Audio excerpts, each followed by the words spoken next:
Assalamualaikum warahmatullahi wabarakatuh. Selamat pagi semuanya. Selamat pagi Ibu Rosalia selaku dosen pengampu pada mata kuliah Tindak Pidana Korupsi. Perkenalkan, saya Safira Yasmin Nurdelila dengan NIM 180, mahasiswi jurusan Hukum di Universitas Pembangunan Nasional Veteran Jakarta. Pada kesempatan kali ini saya akan menjelaskan terkait materi kuliah Tindak Pidana Korupsi. Kata korupsi berasal dari bahasa Latin corruption atau corruptus. Kata ini kemudian turun ke dalam banyak bahasa Eropa, yang pertama Inggris corruption, Prancis corruption, Belanda koruptif, hingga ke bahasa Indonesia yaitu korupsi. Meskipun kata corruption sangat luas artinya, namun seringkali dipersamakan dengan penyuapan seperti yang disebutkan di dalam ensiklopedia Grootwinker Prins 1977. Di dalam Kamus Umum Bahasa Indonesia, Purwadarminta menyimpulkan istilah korupsi sebagai suatu perbuatan buruk seperti penggelapan uang ataupun penerimaan uang sogok. Selanjutnya tentang peraturan perundang-undangan terkait pemberantasan tindak pidana korupsi. Yang pertama ada TAP MPR RI nomor 11 tahun 1998 tentang penyelenggaraan negara yang bersih dan bebas dari korupsi, kolusi, dan nepotisme. Ketetapan ini mengamanatkan kepada penyelenggara negara, baik eksekutif, legislatif, dan yudikatif, untuk menjalankan tugasnya dengan baik dan bertanggung jawab kepada masyarakat, bangsa, dan negara. Yang kedua, Undang-Undang nomor 28 tahun 1999 tentang penyelenggaraan negara yang bebas dan bersih dari korupsi, kolusi, dan nepotisme. Dalam undang-undang ini juga mengatur peran masyarakat dalam mewujudkan penyelenggaraan negara yang bersih, serta memberikan kewajiban bagi penyelenggara negara untuk melaporkan harta kekayaan beralih kepada KPK sesuai dengan Undang-Undang nomor 30 tahun 2002. Ketiga, Undang-Undang nomor 31 tahun 1999 tentang pemberantasan tindak pidana korupsi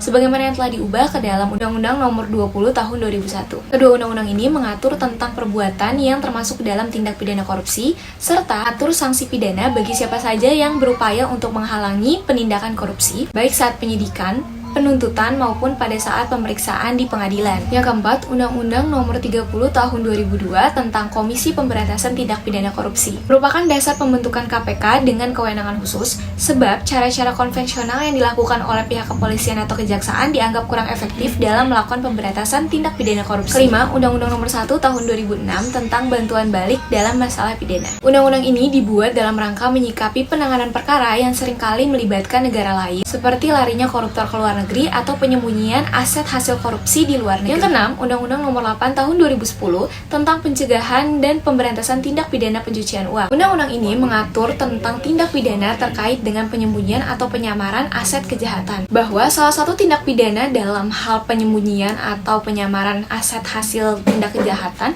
dapat dituntut dengan pasal TPPU adalah tindak pidana korupsi, sehingga dapat dituntut secara kumulatif dengan pasal-pasal TPPU. Yang ketujuh, Instruksi Presiden nomor 5 tahun 2004 tentang percepatan pemberantasan korupsi. Kedelapan, Instruksi Presiden Republik Indonesia nomor 7 tahun 2015 tentang aksi pencegahan dan pemberantasan korupsi tahun 2015. Dalam lampiran Inpres disebutkan aksi-aksi dalam pencegahan dan pemberantasan korupsi beserta penanggung jawabnya atau instansi terkait seperti Kejaksaan, Polri, BPK, KPK, kementerian-kementerian terkait, LPSK, dan sebagainya. Selanjutnya, Instruksi Presiden RI nomor 10 tahun 2016 tentang aksi pencegahan dan pemberantasan tindak pidana korupsi tahun 2016 dan tahun 2017 menginstruksikan agar Menteri Dalam Negeri melakukan pemantauan dan evaluasi secara berkala aksi pencegahan dan pemberantasan korupsi tahun 2016 dan 2017 di pemerintah daerah. Peraturan Presiden RI nomor 55 tahun 2012 tentang Strategi Nasional Pencegahan dan Pemberantasan Korupsi jangka panjang tahun 2012 sampai 2025 dan jangka menengah dari tahun 2012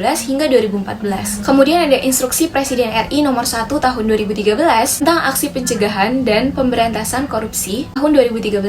Inpres ini ditujukan kepada pejabat negara di bawah presiden sesuai tugas dan fungsinya masing-masing untuk mengambil langkah-langkah yang diperlukan dalam pencegahan dan pemberantasan korupsi tahun 2013. Peraturan Presiden RI nomor 54 tahun 2018 tentang Strategi Nasional Pencegahan Korupsi mencabut Peraturan Presiden RI nomor 55 tahun 2012 tentang Strategi Nasional Pencegahan dan Pemberantasan Korupsi jangka panjang dari tahun 2012 hingga 2025 serta jangka menengah dari 2012 sampai 2014. Strategi Nasional Pencegahan Korupsi yang selanjutnya disebut Stranas PK adalah kebijakan nasional yang memuat fokus dan sasaran pencegahan korupsi yang sebagai acuan kementerian, lembaga, pemerintah daerah, dan pemangku kepentingan lainnya dalam melaksanakan aksi Indonesia. Selanjutnya, instrumen nasional terkait pemberantasan tindak pidana korupsi yang telah diratifikasi. Yang pertama, United Nations Convention Against Corruption 2003. Diratifikasi oleh pemerintah Republik Indonesia melalui Undang-Undang Nomor 7 Tahun 2006 tentang pengesahan United Nations Convention Against Corruption 2003. Kedua, United Nations Convention Against Transnational Organized Crime tahun 2000. Ratifikasi oleh pemerintah Indonesia melalui Undang-Undang Nomor 5 Tahun 2009 tentang pengesahan United Nations Convention Against Transnational Organized Crime tahun 2000. Selanjutnya akan membahas tentang tindak pidana korupsi dan pencucian uang. Atas dasar substansi, objek tindak pidana korupsi itu dibagi menjadi dua. Yang pertama tindak pidana korupsi murni dan yang kedua tindak pidana korupsi tidak murni. Tindak pidana korupsi murni ialah tindak pidana korupsi yang substansi objeknya berhubungan dengan pelindungan hukum terhadap kepentingan hukum yang menyangkut keuangan negara, perekonomian negara, dan juga kelancaran pelaksanaan tugas atau kewenangan pegawai negeri atau pelaksana pekerja yang bersifat publik. Tindak pidana yang termasuk ke dalam kelompok ini dirumuskan dalam pasal 2, 3, 5, 6, 7, 8, 9, 10, 11, 12, 12B, 13, 15, 16, dan 23. Di antara pasal-pasal tersebut, ada 20 pasal yang merumuskan 38 rumusan tindak pidana korupsi murni. Atas dasar kepentingan hukum yang dilindungi dapat dibedakan menjadi 4 kelompok. Yang pertama, tindak pidana korupsi yang dibentuk dengan substansi untuk melindungi kepentingan hukum terhadap keuangan negara dan perekonomian negara. Kedua, tindak pidana korupsi yang dibentuk untuk melindungi kepentingan hukum terhadap kelancaran tugas-tugas dan pekerjaan pegawai negeri atau orang-orang yang pekerjaannya bersifat publik dan menyangkut kepentingan umum. Yang ketiga, tindak pidana korupsi yang dibentuk untuk melindungi kepentingan hukum terhadap keamanan umum bagi barang atau orang atau keselamatan negara dalam keadaan perang dan perbuatan yang bersifat menipu. Yang keempat, tindak pidana korupsi yang dibentuk demi melindungi kepentingan hukum mengenai terselenggaranya tugas-tugas publik atau tugas pekerjaan pegawai negeri. Selanjutnya, tindak pidana korupsi tidak murni. Tindak pidana korupsi tidak murni ialah tindak pidana yang substansi objeknya mengenai perlindungan hukum terhadap kepentingan hukum di kelancaran pelaksanaan tugas-tugas penegak hukum dalam upaya pemberantasan tindak pidana korupsi. Tindak pidana yang dimaksudkan dalam hal ini dirumuskan pada pasal 21, 22, dan 24. Selanjutnya, atas dasar subjek hukum, tindak pidana korupsi dibagi menjadi dua, tindak pidana korupsi umum dan tindak pidana korupsi penyelenggara negara atau PN. TPK umum ialah bentuk-bentuk tindak pidana korupsi yang ditujukan tidak terbatas pada orang-orang berkualitas sebagai pegawai negeri, tetapi ditujukan kepada setiap orang termasuk korporasi.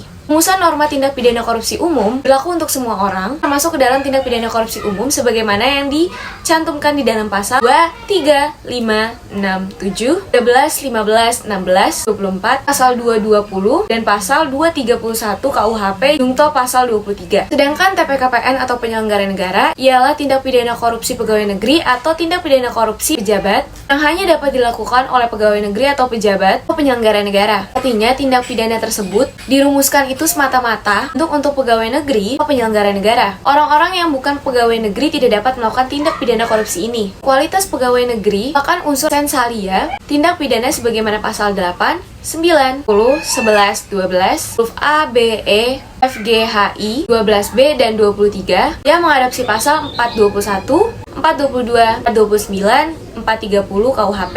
Sedangkan atas sumbernya, tindak pidana korupsi dibagi menjadi dua. Tindak pidana korupsi yang diadopsi dari KUHP dan tindak pidana korupsi yang oleh UU PTPK dirumuskan tersendiri. Selanjutnya, atas dasar tingkah laku atau perbuatan dalam rumusan tindak pidana dibagi menjadi dua juga. Pertama, tindak pidana korupsi aktif, tindak pidana korupsi negatif atau pasif. TPK aktif ialah tindak pidana korupsi yang dalam rumusannya kan unsur perbuatan aktif. Perbuatan aktif atau perbuatan material bisa disebut juga dengan perbuatan jasmani, adalah perbuatan yang untuk mewujudkannya perlukan gerakan tubuh atau bagian dari tubuh orang. Sedangkan TPK pasif atau negatif ialah tindak pidana yang unsur tingkah lakunya dirumuskan secara pasif. Bagaimana bahwa tindak pidana pasif itu adalah tindak pidana yang melarang untuk berbuat tidak aktif. Tindak pidana pasif ini dibedakan menjadi dua, tindak pidana pasif murni dan tindak pidana pasif tidak murni. Tindak pidana pasif murni ialah tindak pidana yang dirumuskan secara formal atau pada dasarnya semata unsur perbuatannya adalah perbuatan pasif. Undang-Undang Nomor 31 Tahun 1999 Jungto Nomor 20 Tahun 2001 semuanya adalah tindak pidana pasif murni. Selanjutnya, tindak pidana pasif tidak murni. Tindak pidana pasif tidak murni ini ialah tindak pidana yang pada dasarnya berupa tindak pidana aktif dengan cara tidak berbuat atau melakukan perbuatan aktif. Tindak pidana korupsi yang terdapat unsur atau syarat dapat merugikan keuangan negara dapat pada pasal 2, 3, 15 Jungto 2, 15 Jungto 2, dan 3.